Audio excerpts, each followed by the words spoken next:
Hello, hello, hello. Yan po. Magandang hapon po sa lahat.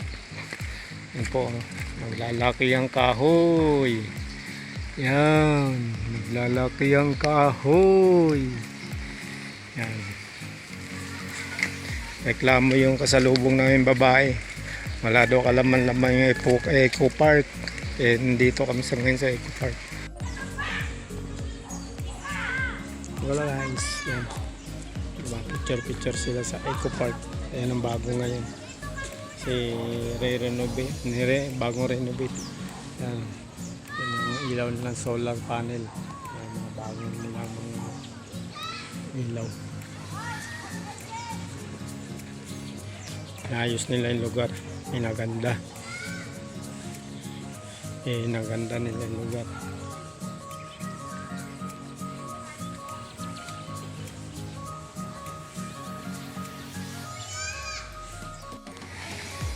Ayan guys, yung loob na ito na yung loob ng Eco Park.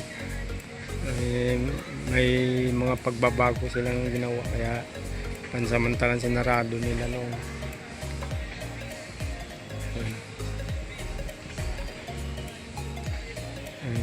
nililimit pa nila tao na pumasok dito. Kaya kailangan bago ko nga pumasok dito naka-online ka sa kanila para bilang nila yung taong pumapasok. Ayan po, pamilya-pamilya po dumadating. Ito yung mga bago nilang ito yung mga pagbabago nila rito. Pinopromote po nila ulit ngayon sa Eco Park. Yan.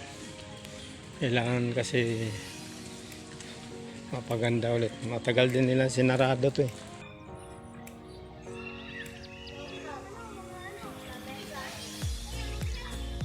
Yan. Lizard. Hindi, okay lang po. Yan po yung lamesa sa Eco Park. Ang entrance nila dito sa loob. Yan. Yan, pamilya-pamilya po sila. Yan, buong pamilya yan. Hindi po, mamaya ulit. Ito yung pasok doon sa loob ng Eco Park. Pati yung karsada inano nila na espalto. Kasi yung mga una huli namin punta rito na to, medyo do, na yung semento, yung espalto niya medyo na siya, kaya ang ginawa ni-renovate.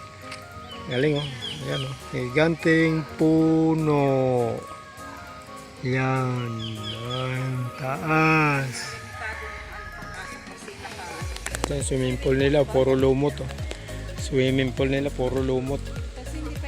hindi pa inaayos.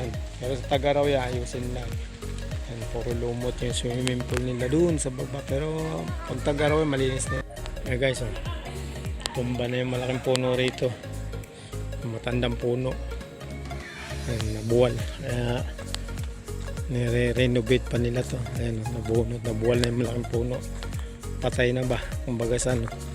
Yan yung may daanan dyan. Yan yung daanan pa, kahit sana yan doon papuntang zipline nyo sa taas yan doon. Kaya lang bawal pa. Tsaka yan, lamay-lamay nila dito. Noong nakarang taon dito kami kumain. Dito kami nag-picnic ng mga anak ko. Yan, dito kami nakarang taon. Yan.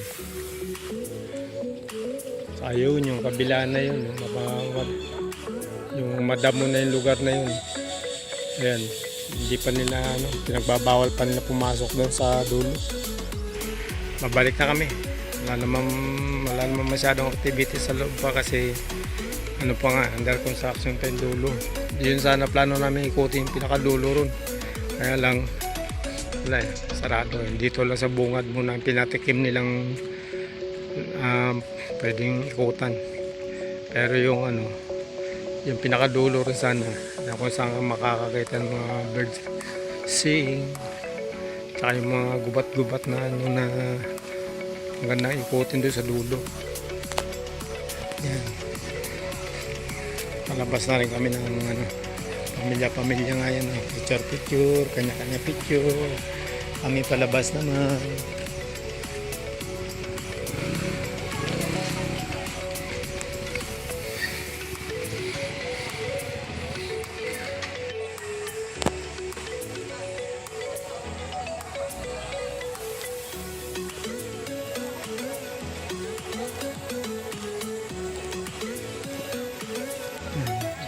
Bibidyoan ko doon sa awa ko mamaya sa may sawa rin.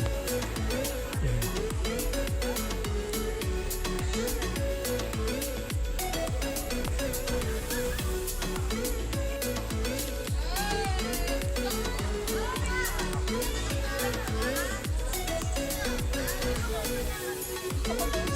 May sawang. Yan.